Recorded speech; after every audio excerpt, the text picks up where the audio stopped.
Hi, welcome to We Just Talking episode 3. Time really is going by quickly, and I'm just having so much fun doing this and sharing with everyone. And tonight I have another set of guests. I have my cousins.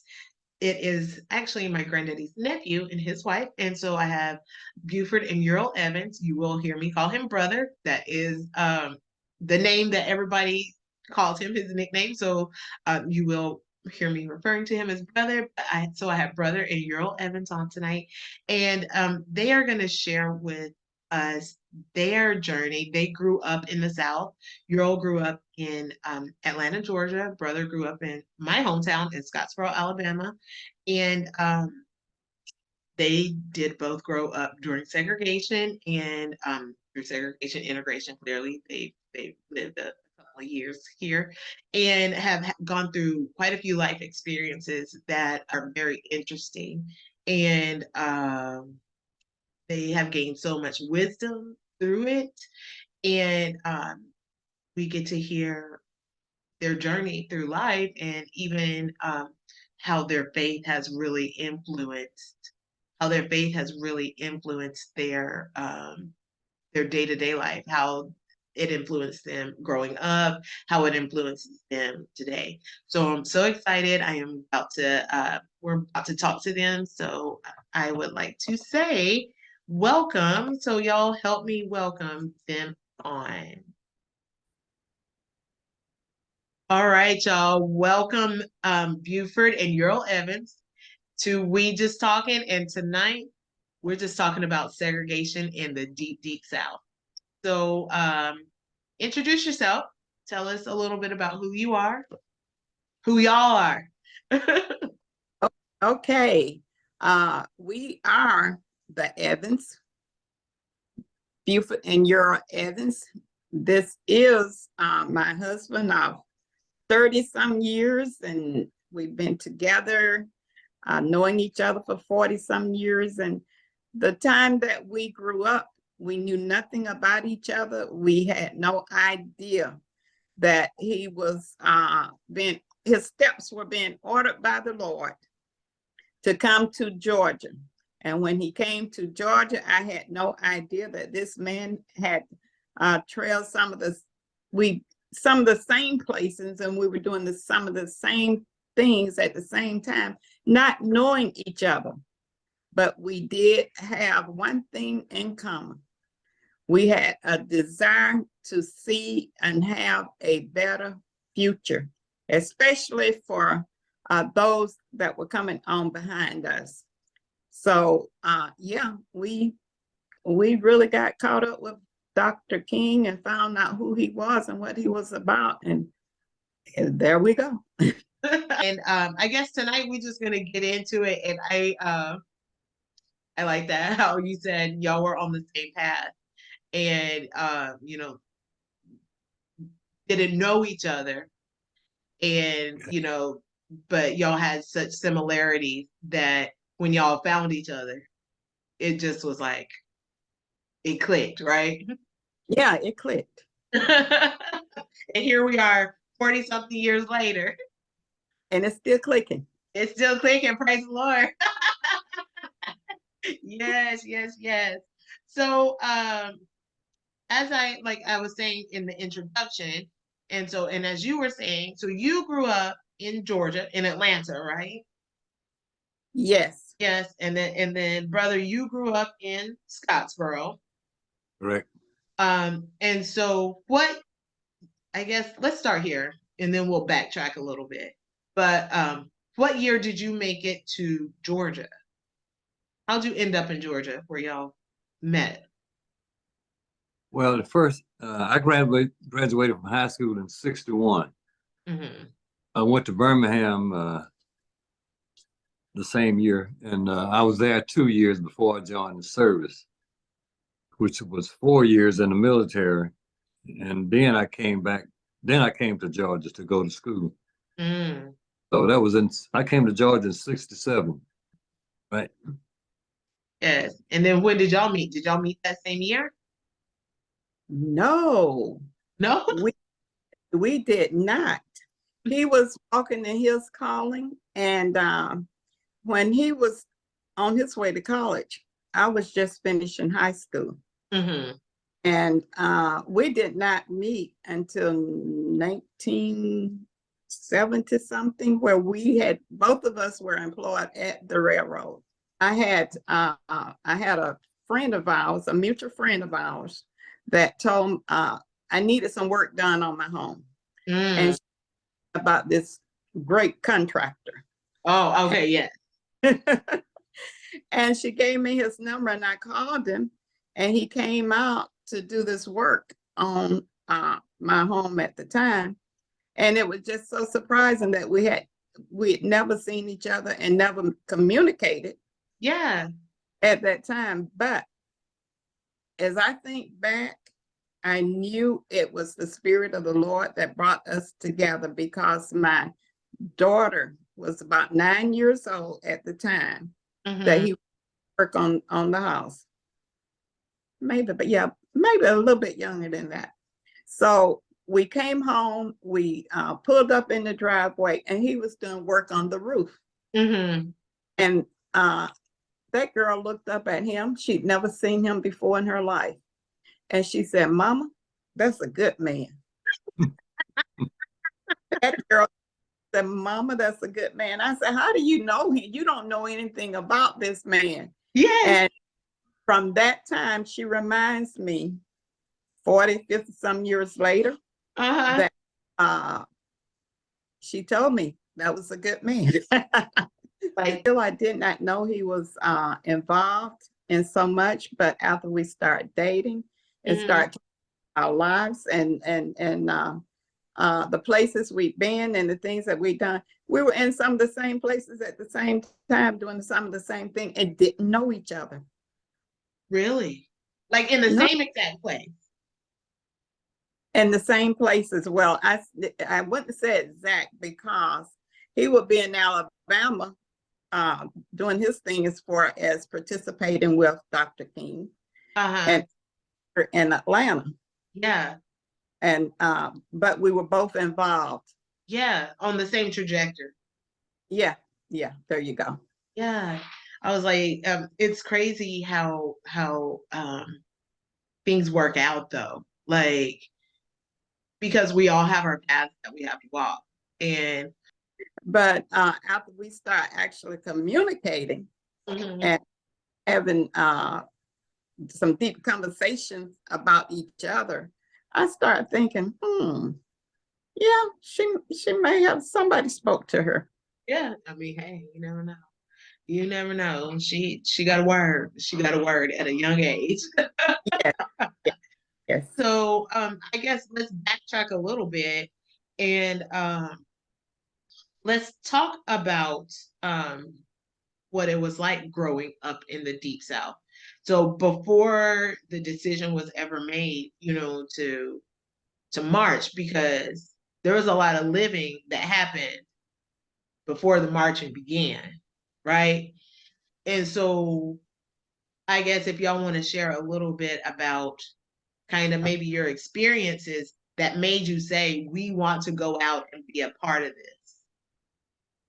So whichever one wants to. Well, since I was born in the very early part of the 1950s, it during the time of Dr. King and the civil rights movement. In the beginning of high school, I started working as a little part-time job as a typist. Nobody know what a typewriter is anymore. They don't. It was during that time that I had a little part-time job at SCLC. And SCLC was the Southern Christian Leadership Conference, where Dr. King worked out of. Oh. So everything that came through, I was reading and being nosy, and then I found that a lot of the things I was reading about, I was hearing about it on the TV. Of course, I was so young then. Made an impression on me. And when I heard what his what he was fighting for, Yes.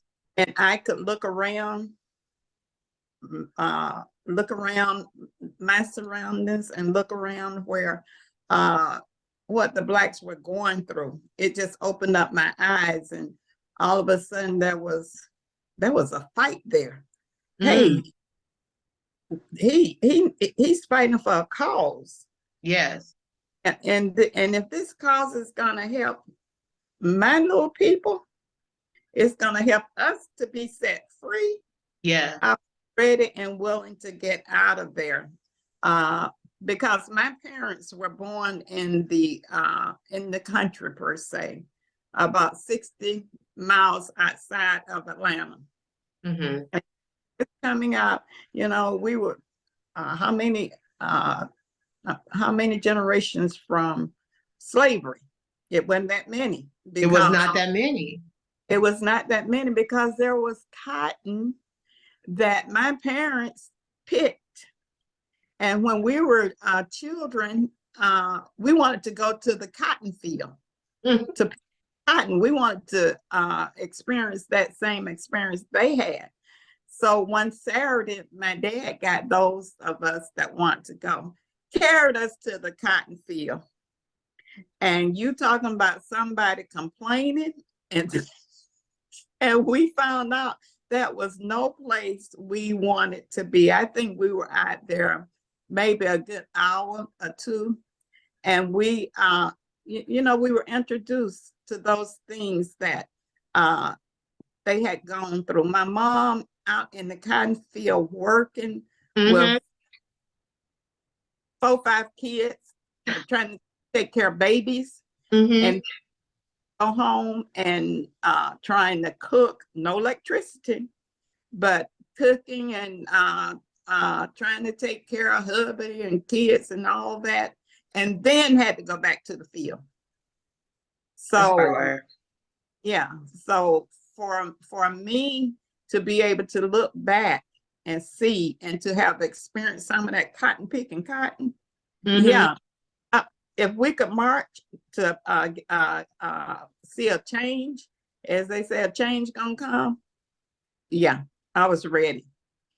Yeah, Because if it sounds good and you see that it can make a difference, then of course you want to be a part of that. yeah, that's how I got involved. It started ELC, and like I said, my being nosy and wanting to find out, hey, what's going on here? Yeah. And I was able to make that comparison. Yeah. Gotcha. Yes. And what about you, brother? How did you get involved? Or what was your experience? Well, before leaving home, I was used to the signs, white only, this, that, white, colored, white. That was just a part of everyday life. Yes. And as I looked at the job market, looked at the welfare of the Blacks, most of the jobs that were had in my hometown. See, a small a lot different than the big cities. Yes. Most of the jobs were server type jobs. You might get a job at a service station or corner grocery store or something like that.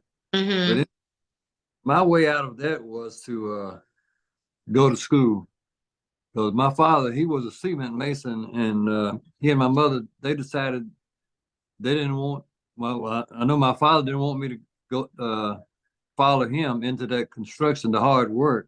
They sent me to school for a couple of years. Okay, and while at school, that's when Dr. King's marches were in full fledged in Birmingham. But I first heard Dr. King in the 10th grade. My English teacher brought in a tape and played it to the class. And I thought to myself, I've never heard a black man speak like that. So that stayed in my mind until I got to Birmingham. Yeah. And that was before the demonstrations and everything. But at that point, uh, in my school, we were one of the last schools to join the march. Our teachers talked against us going, right? Mm-hmm. As that our school was 9 miles away from downtown where the marches were to take place. So we had to, and you couldn't walk in groups because the police would lock you up Oh, because, really? because of that march, because of the demonstrations.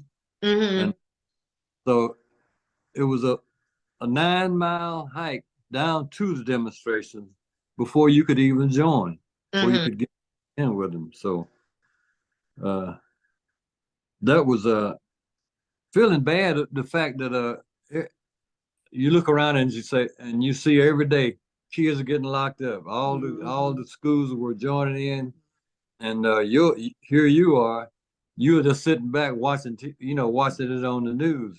Mm-hmm. So it I was determined to make it downtown to the You were determined to make it down there. yeah, and So some they you would were have to walk like, so you said you couldn't walk in groups. So like, were y'all just like, how did you do that? Like, first oh, yeah. railroad tracks led downtown too. So Mm-hmm. you get tracks, and when you see a police car coming, you just duck down, get out of Mm-hmm. sight, Mm-hmm. uh, just just to make your way. Made you follow Dr. King more than leaning in towards like the militancy of Malcolm Glad you asked that. X? Uh, well, I heard about Dr. King first of all, and Mm-hmm. remember, yeah, I'd heard Dr. King speak 2 years before I got out of high school. Yes. Uh, Plus, I had seen, I understood that uh, for the nonviolent movement, how Dr. King adopted that. By the time the Black Panther movement came out, or SNCC with the nonviolent with the violent movement, Yes. I was already sold out in the nonviolence because I thought I could see that it would work, and Yeah. I knew that we could not beat the man at his own game with the guns because we didn't have any. We didn't even have money to buy guns. Most of us. Yeah. We Yeah. take 9 gunfight. That's what we had to do. Those others say, don't take a knife to a gunfight. Like, this is all And we that's have. We don't have a choice, right? Yeah, yeah. Gotcha. And so I guess share a little bit about what it felt like to be a part of the marching, with Dr. King. Oh, we felt, girl, we were just young kids, but we felt big, tall, important, seeing a Black man come over TV. Mm, At that time, they didn't have many, and to see him to be able to speak to the people and his speaking to the people was electrifying. And just like Pop said, if you heard him speak, it was more than just a man. mm-hmm. You knew that he had something that regular men did not have. And we just felt important to be able to march with this man that we start to look up to. Yeah. And to honor and respect. And what he was saying, obviously, was what we wanted to hear, or Yes. what we needed to hear. What you needed to hear. Yeah, what we needed to hear. See, another thing, during that time, Blacks were separated. Well, Blacks were always separated from the whites. And it was the railroad track. They always went down the middle of any town, any city. There was always a railroad track. And on one side of that railroad track, there were, nicer homes. Mm-hmm. There were different people. Mm-hmm. And other side of that track was the ghettos. Mm. And we could see the difference. We could even see the difference to the point where on our side of the track, there were like 1 or 2 stores maybe. And those were basically ran by whites or Jews or, and food that they were selling out of those stores to our parents to feed us. You can smell, I can remember that smell that would meet you before you got into the door. And that was one of stink. It was one of rotten meat that they would sell that meat to our parents. And 2-3-day-old bread, the bread that they bought from the nursery, brought it to the store and sold that to our parents and all. And spoiled milk, it wasn't fresh milk. And because our parents did not have the money per se to pay for the food, they all gave them an IOU. So the first of the month, when the checks came, they have to go pay their little bills. And this grocery bill was one that cost a lot of money. Like the most. Yeah. And when they came to Atlanta, and I'm sure from their growing up and the food that they were eating, a lot of it was the pig, They said the Black folks ate all parts of the pig. That I think that is what caused a lot of health issues and a lot of health problems. And even though I was young, I remember a lot of our older Black men were diagnosed with high blood pressure, medication, heart disease, put them on medication, kidney disease, anything that you could get from eating a pig, they got it. And and they were considered disabled. So they would send them a little check, like the 3rd of every month. And so did they not work because of? So that's how you can't have more because they're saying you can't work.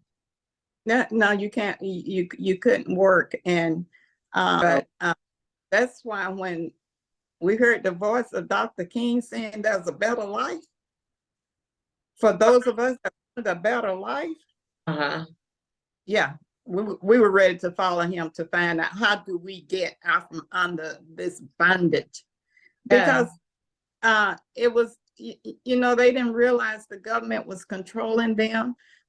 Periodically, the government would send people out to inspect where they live, how they live, what they were doing. It was just control.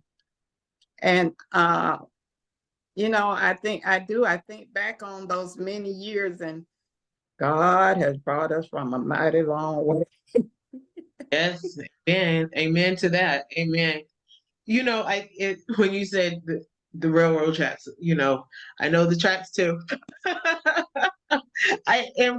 When we were growing up, I didn't think anything about it. I just thought this is what it is. Yeah.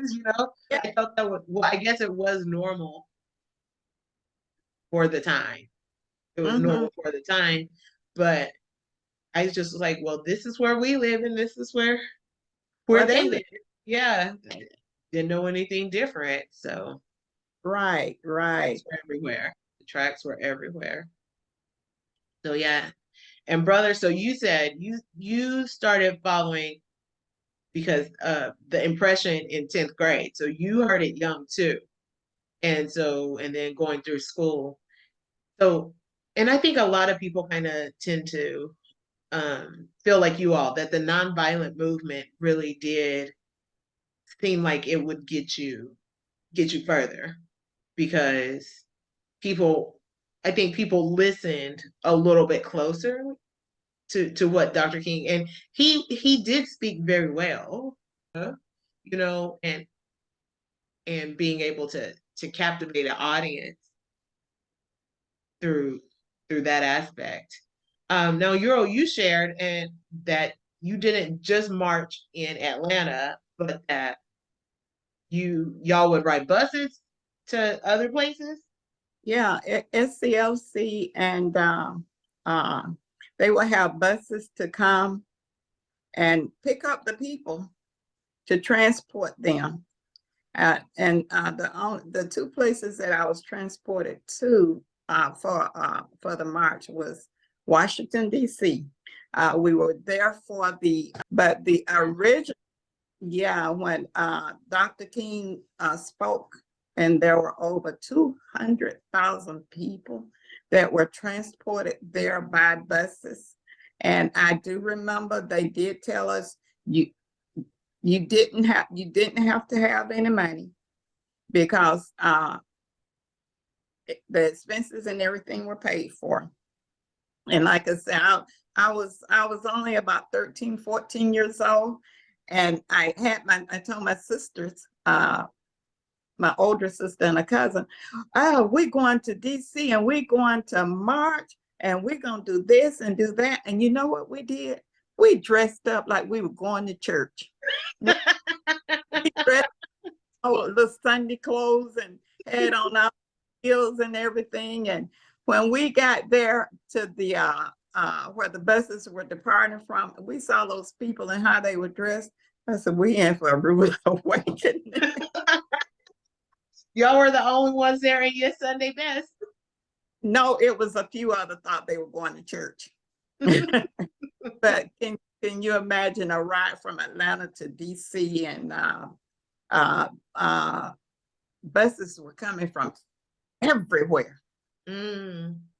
I mean, it just they weren't from Georgia, they were from all over.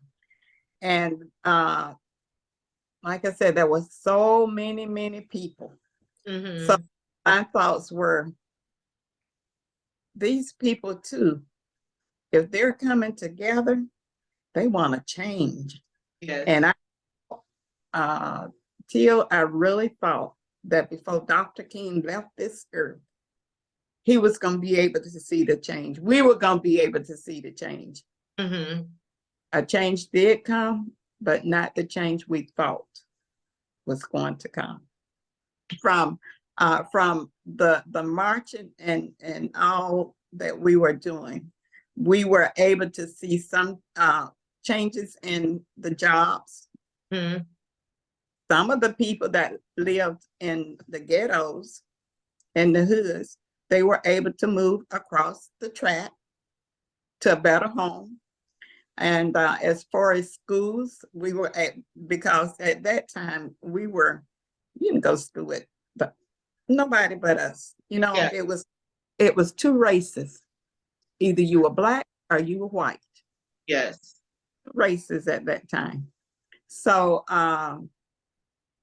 you know, we were able to see the affirmative action came into place. We were able to see that. But another thing, when we were during that time, we were fighting against you know, the racism and fighting against being treated the way we were being treated. But Yeah.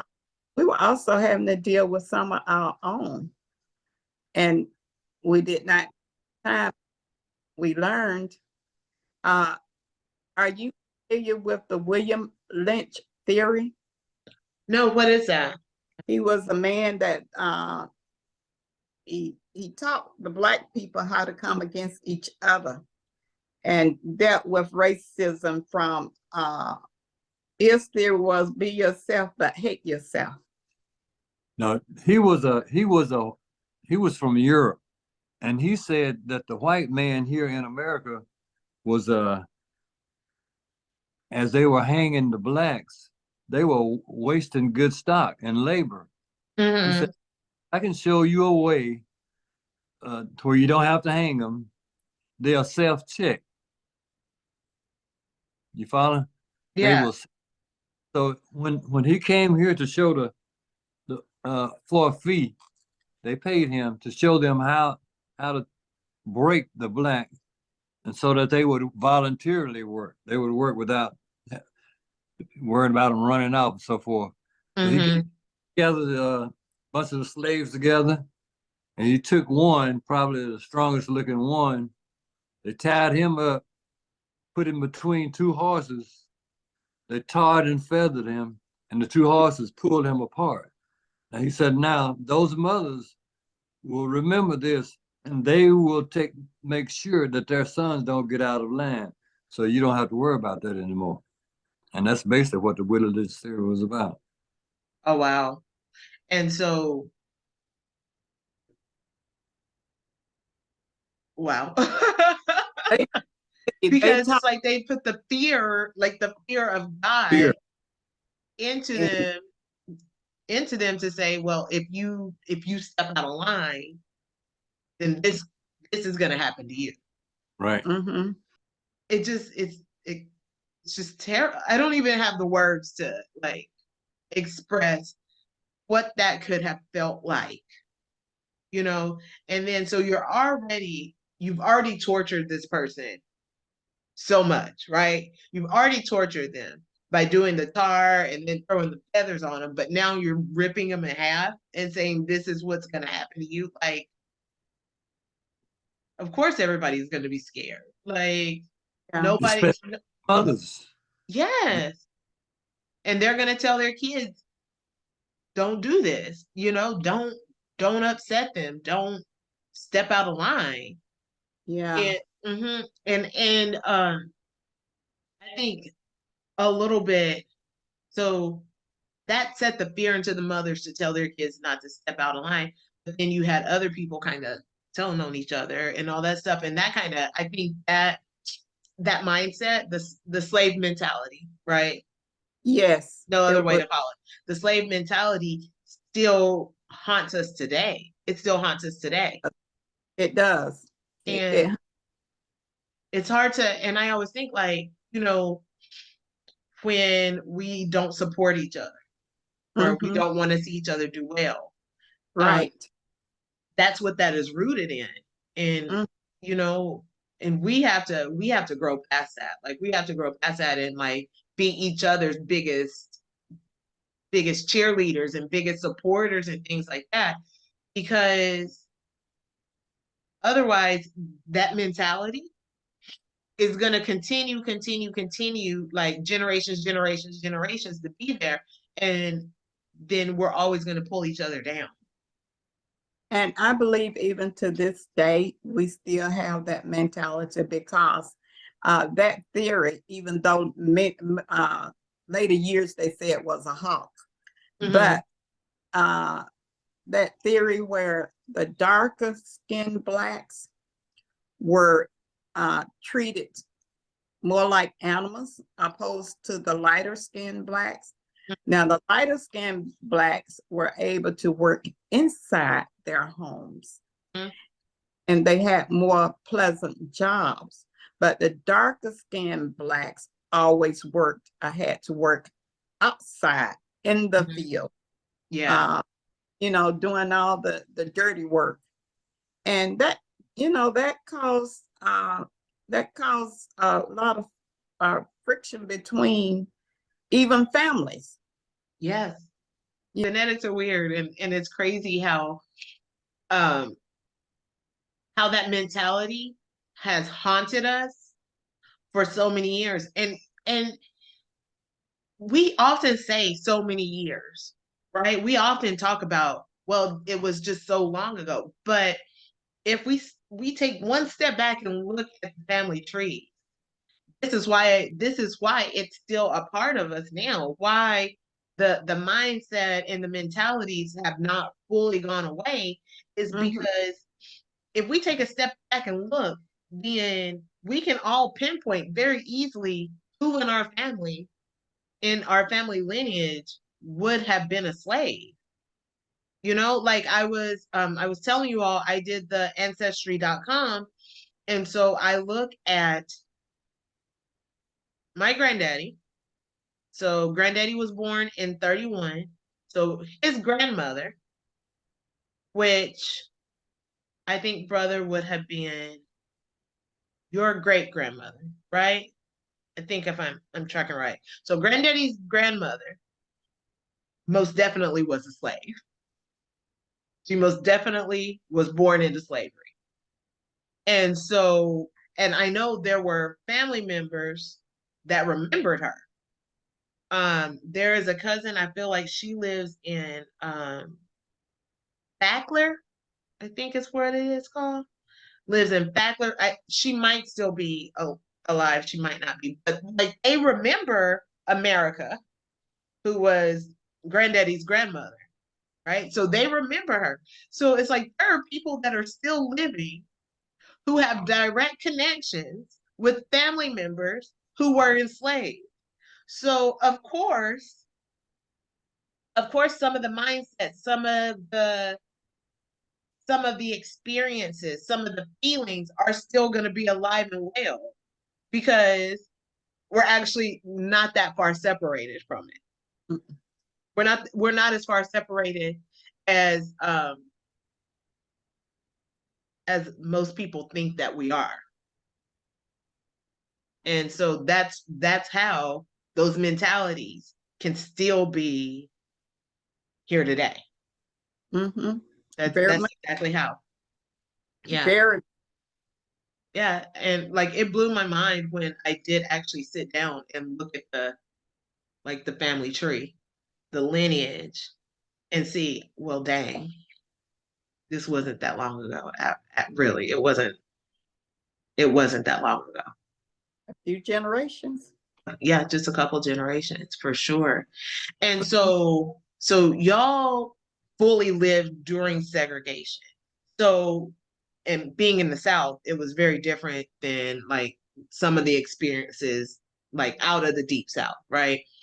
And so once integration happened and it wasn't illegal to be in same spaces with non-black people and with white people. Well, you said it was just black and white then. So to be in spaces with where black people and white people could now quote unquote interact. Was that an easy transition? No. Not at all. No, not for me. Was it easy for you? Well, I think it was things are different for me because I'm first of all I'm older than her. Mm-hmm. When Dr. King was in Birmingham in 1961, I had lived through a lot as a male, as a black male, that the females didn't have to go through. Mm-hmm. It helps to know something about your history too. Yes. It had not been long since they were hanging Negroes. I Mm-hmm. didn't see it hanging when I was growing up, but the NAACP said they used to fly a flag outside their uh, building every time a black was hung. And he said one time they flew a flag for 36 days in a row. Oh my, So, a whole month. More than a month. huh? More than a month. Oh yeah, More than a month.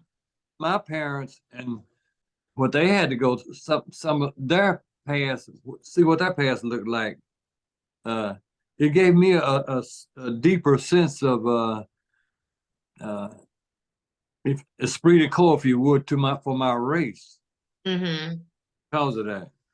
And I think every generation we lose a little bit. I used to wonder about when I read historically about the Jews situation, how if the Jews saw all the miracles that God performed through Moses, then why was it that they fell away so quickly? But it was those children. There was another generation who that he took into the promised land. Mm-hmm. They they did not have that same emotional feeling about God as their parents had.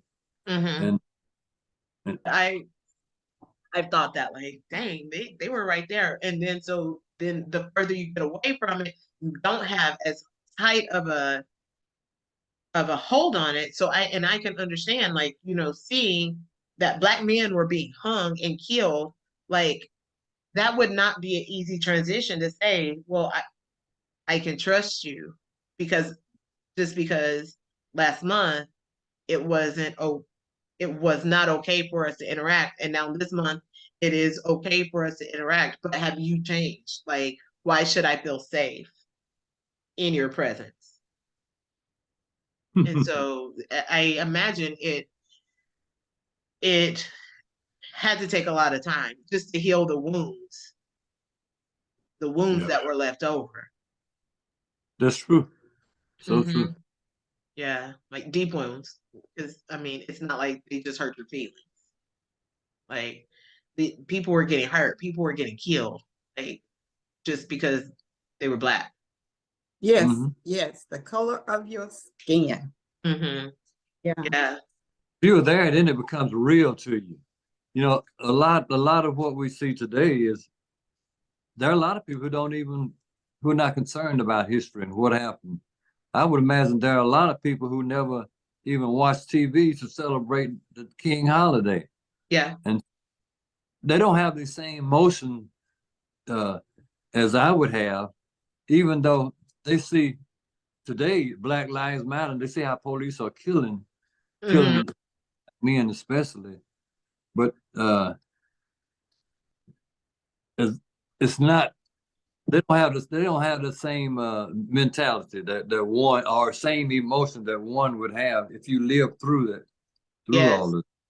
Yes. And it's something you just said something, and I actually thought about this just this year because I feel like when I was younger, and it was Martin Luther King's birthday. Like I remember as a young child, like we would, because I was still in Scottsboro, so we would meet at like the square, right? Like, or I don't remember how we got there, but we would be at the square, and then we would all walk back to the church. Like, so we would be across the tracks, right? For our audience, the square was the center of the town, so it was across the tracks. And so we would meet at the square. Maybe we took a bus there. I don't know how we got to the square, but we would walk back and we would sing, and then we would sing the Negro National Anthem. We would sing "We Shall Overcome." We would just sing like spirituals.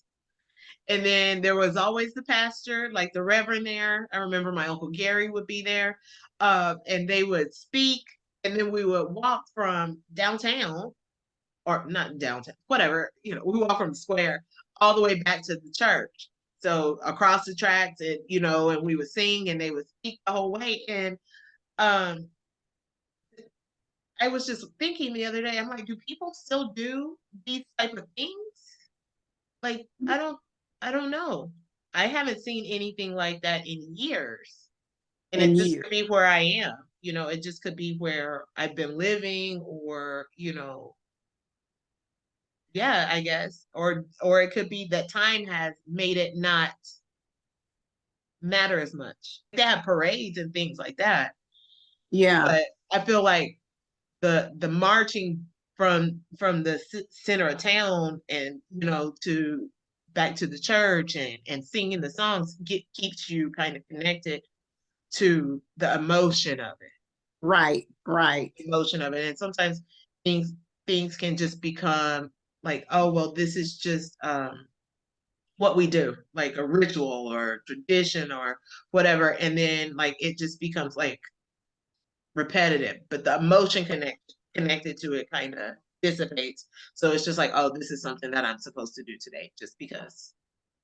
Yeah. There has been a big change because when they start having the Dr. King memorial, Mm-hmm. the after it was made a legal holiday, Mm-hmm. then all the parade and all the uh, you know everybody celebrate Everybody's because self. everybody was celebrating. Mhm. Oh, right. Yeah, but we were on that day, especially when they set it aside as a holiday on our jobs. That was a big thing. We would always set aside that day. Mhm. Tried to always bring the children and the family together.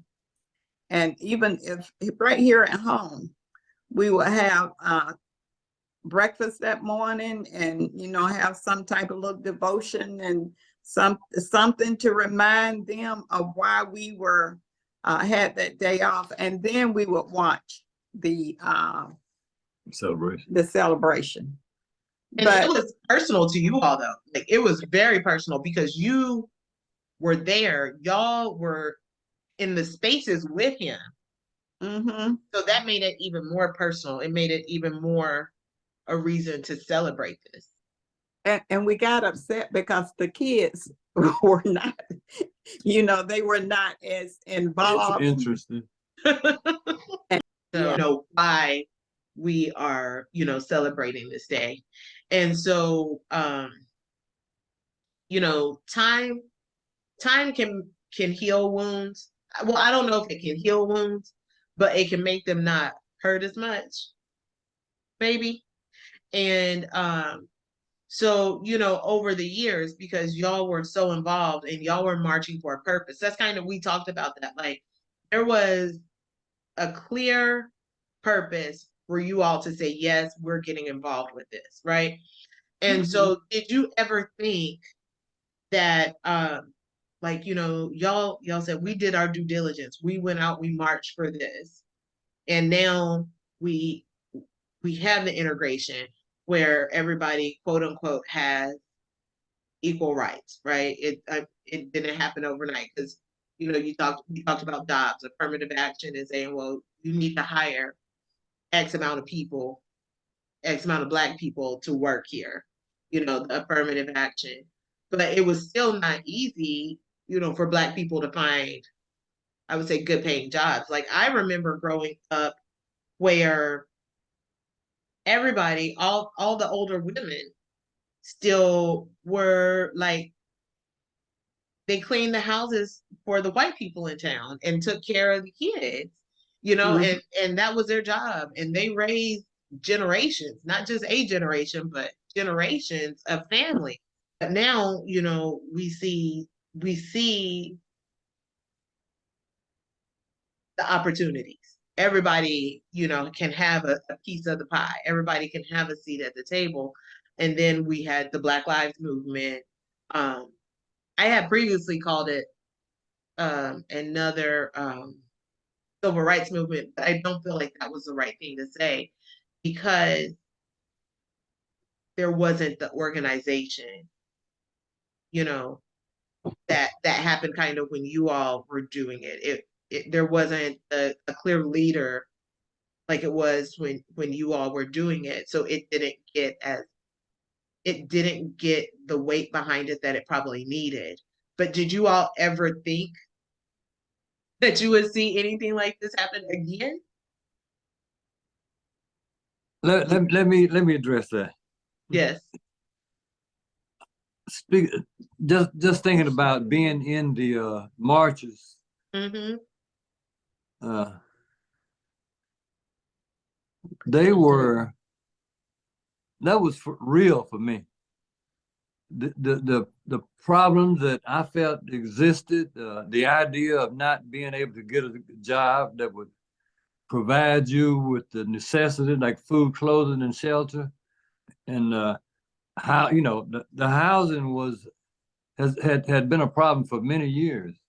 But I tell you, it's good to know history too, because there were women like Ida B. Wells who provided housing for a lot of Black who, even the ones who came back from World War II, there were no jobs for them. And some of them were living on the street just like they are now. Mm-hmm. And so she did a great thing by providing housing for them. But, and speaking of being in that march, and I think when you're looking at Dr. King as versus the Black Panther, There were times in that march when I was glad to see a black militant join because those hecklers were all in your face, and you didn't know if they were going to hit you or what they were going to do. And uh, I've seen some blacks in the crowd. They didn't start the nonviolent where nonviolence started. They they were actually more or less the militant, and I was glad to see them, even though it wasn't that many of them, Yeah. But it kind of reminds you of how the Black Panthers started in the first place. When they took up those arms, it wasn't to say, all right, if you do this, we don't want a confrontation with the police, a shootout. It was just, it's kind of like today we have these telephones with cameras on them. And that deters a lot of the violence that would happen. The fact that the Black Panthers had those guns and their presence deterred a lot from happening too. But That's good. when they did become violent, because we knew how could we fight against them, and they got all the guns and the bullets and the power. I remember seeing a picture of the building that the Black Panthers were in at a shootout, and even in the movie Judas and the Messiah, they said only one of those holes that showed a bullet coming out. That building was totally covered with bullet holes, but they were all from the outside. All from the police. Somebody got off one shot inside. You can't fight. You couldn't fight that. We knew that nonviolence was the only way, really. So nonviolence is the only way. I feel like you're heard more. You're heard more when you are able to use your words. People pay more attention. People most definitely pay more attention. Now, one thing that y'all have been talking about this entire time that we haven't fully touched on, but that cannot be denied, is the role that faith and the Lord played through the entirety of your life. So share how that shaped you. How did your faith shape you? Girl, if it wasn't for the Lord.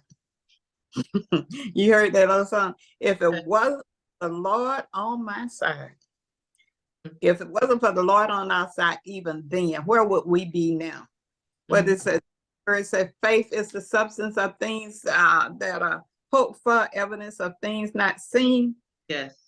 We had the faith to believe it was going to be a change.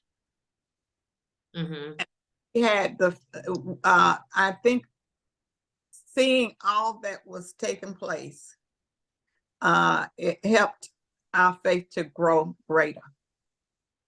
And when we were, when they opened up the housing market where we could move into the subdivisions where others live, we could buy homes where others live, we could buy cars, and the affirmative action movement that opened up the doors for a lot of us. For me, I've had faith ever since I remember as a kid, 5 or 6 years old, talking to the Lord. And because my parents both were devout Christians, that's one thing they always taught us. And a personal relationship I had with him from 5, 6 years old all the way to now. Yes. Because I have seen the hand of the Lord move. I have heard his voice. And I know that without him, we would not be where we are even now. Yes. So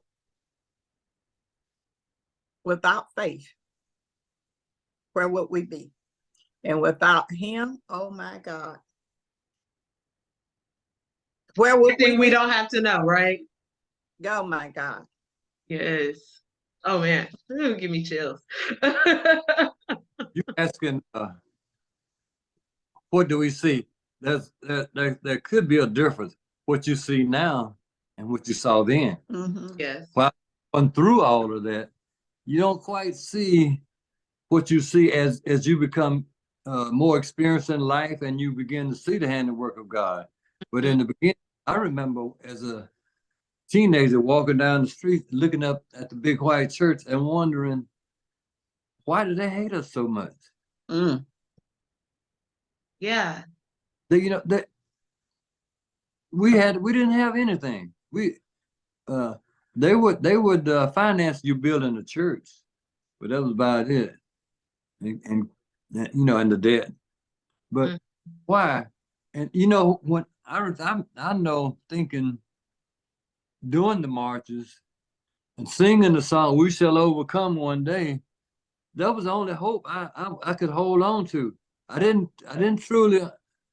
I wasn't quite convinced that it was going to come. Mm-hmm. Because the only thing I saw was what I had seen up until that point, which was basically poverty. Yes. You know, and I was born, raised in the church too. And so that's the only hope that you had. Yeah. You Yeah. you hold on to that Yes. and hoping that one day maybe God will smile on us and he'll one day maybe we will overcome. So those words and the words of another song. Jesus loves me, this I know. You know, I used to think those were children's songs, but that's the very same thing today. If you don't understand that, you're gonna miss out on a lot Mm. as far as the Yes. gospel. Yes. My God. You must be convinced that he loves you, just like you were when you were a child, when you trusted. You know, Yes. Childlike faith. Childlike. Yeah. yeah, That childlike faith. Yes. My. And it's true because um and this is kind of like the example that how you say, okay, if you have a memory, then you have a testimony. You have a memory of where you've been, what you've gone through, and you can see that the Lord has his hand on it. How can you not say thank you? You Ha. know? And it's so hard though, but it's so hard, like you were saying, brother, it's so hard when you're in the middle of it to sometimes see it though. Because you're like, man, Lord, I know you're there. yeah. Mm-hmm.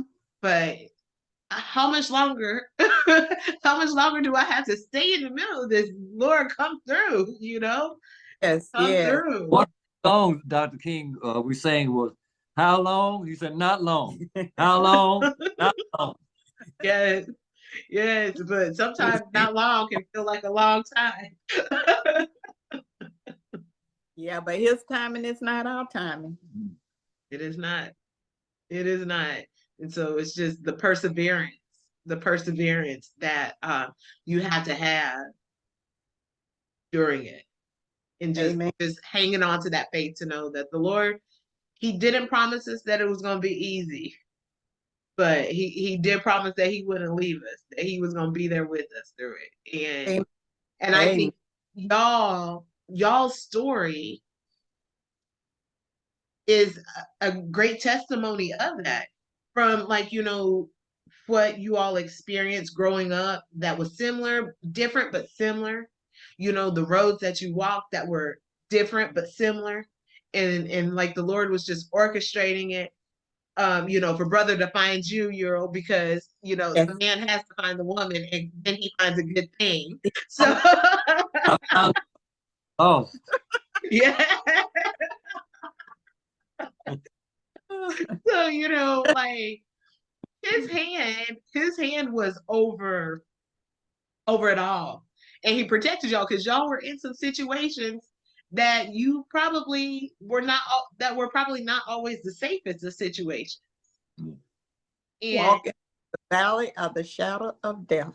yes, and he protected y'all through that, because I'm sure in some of the places that you were, people did get hurt, you know it wasn't always, it wasn't always safe. And so, he protected y'all through that also. And so that y'all could sit here and share your story today and, just share about like, we went through some really hard things, some really tough times. But thank the Mhm. Lord, we're here and we made it to share and to remind people, Yes, yes. this is the reality, this is what it was. Um, and we don't want it to be that again. We don't want it to be that again. I don't know how we, I don't know. I don't know about all that. But we just gotta continue to push forward and be the example. I think more than anything, be the example and recognize, because we all believe, we have faith, recognize that more than anything, we're all children of God. Amen. He sees More us the same. Yeah, he sees us the same. So why do mm, we see each other differently? so differently, Hmm. especially when he created all of us. Exactly. Yeah, Yeah, did it. exactly, exactly. So, well, we've been talking for an hour and a Uh, half. It's horrible. Yes, it went by really fast. And I am just so grateful for you all that y'all came on here tonight to chat with me, and talk and share your stories. And when we started, we said we just talking about segregation in the deep, deep South, but we're also just talking about perseverance. Amen. And more A- than that, and I love that, like a story of triumph and overcoming. Thanks for sharing that with us tonight. Um, well, I really appreciate that, y'all sat down and rehashed these memories that were not always kind of the best. Thank you. And thanks everybody for staying and joining in with us here on We Just Talking. And I'll see you again next week.